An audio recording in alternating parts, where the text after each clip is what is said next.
You ask Tiger to solve.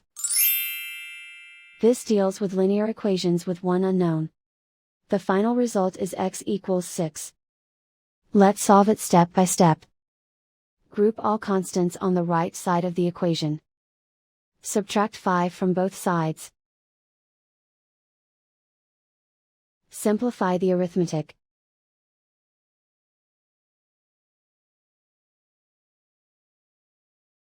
Isolate the x. Divide both sides by 9. Simplify the fraction.